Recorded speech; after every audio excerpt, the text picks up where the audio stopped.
ogaada sababta uu rabo dagaalka berri anoo aad buudoon jirkuy damqaday dadkayga ayaana soo booday waa kan dhacaya ilaa xad maxay muhiim idinku noqotay inaad weerarkan qaadaan Paul isagoo aan ii jawaabin ayuu eegay ergey kale wuxuu igu yiri walaal Beereg ayaa ku furay bogaas Beereg ayaa hadalka qaato wuxuu igu yiri waxaan ka fikiraynaa inaan isku beegno qaska Sanaag iyo qabashada Qudus waxaan weydiiyay waa maxay xiriir ka dhaxeeya Sanaag iyo Qudus wuxuu ii sheegay in markii ugu horeysay dunida ay ku guuleysteen faafinta jahliga iyo qarinta cilmiga dhabta ah qaar badan oo PhD iyo master ayaanu dhabar kaga qornay haddana cilmiga runta ah waanu ka qadinay wayirihiin cid taqaana cilmiga sida dhacdooyinka dhulka isku saameeyaan iyo muhiimadda ka dhaxaysa Sanaag iyo Qudus qolada muslimka waxa loo sii sheegay in marka ay camirata Qudus in Yathrib ay xidhmayso sirtan waxa haya in yar oo ka mid dadka awoodda laga ilaaliyo Paul ayaa soo noqday isagoo wardoonka ka jecel emiradiisa qaato wuxuu ugu yiri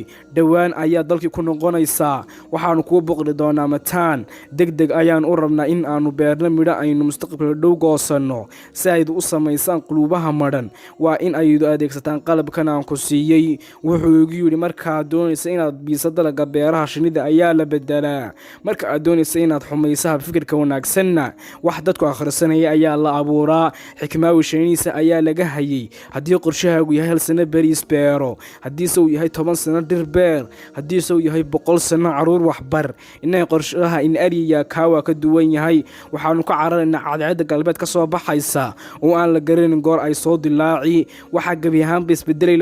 2012ka qorshe noo soo shaqeynaya 300 oo sano way adagtahay xitaa inaanu maamulno doqmaha wax walba waxay u shaqeynayaan si lidnagu ah ma garanayna sida ay wax u dhacayaan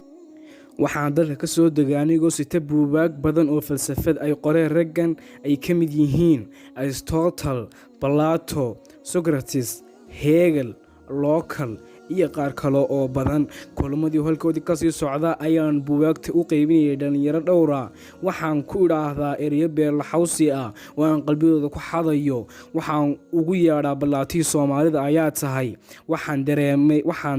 in ay qabgalisay waxaan soo gahay in kuwa gashta ka falsafada iyagoo aan aqoon fiican u lahayn inay galaan mugdi markii ugu horeysay qolo aan dalka ka bixin ayaa baraha bulshada ku soo qortay eriyo ceebayn asalka diinta ku ah waxaan shirgeliyeen iimaankooda arintan ururku si weyn ayuu igu soo hambaliyeeyay Paul ayaa ii soo qoray fariin gaaban oo aanan wada fahmin fariintu waxay u dhacaysay sida tan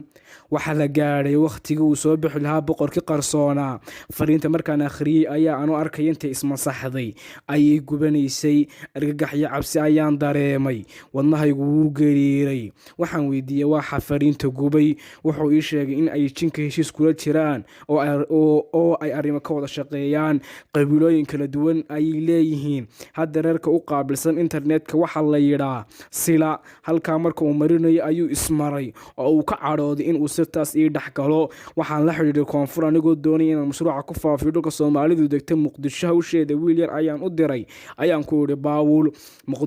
Paul ayaa wuxuu igu yiri Muqdisho waxaan u naqaanaa Vatican City marka wakiilo badan ayaa noo jooga halka ayaan kaga hadhay waxaan ogaaday in aanan kali ku ahayn dagaalka daasoon maalintii dambe anigoo hotel cunto ka cunaya ayuu nin baahni soo dul istaagay waxba ma hayo ayaan ku iri wuxuu ugu yiri waxa ma haysid oo waa la hubaaye Muqdisho waxa looga magac daray Ismaaciil Maqadishi waa nin awliye ah oo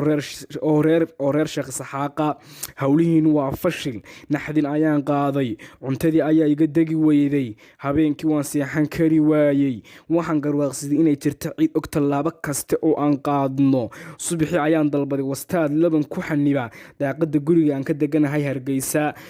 assalaamu calaykum wa rahmatullahi ta'ala wa barakaatuh la soco walaal qaybta afraad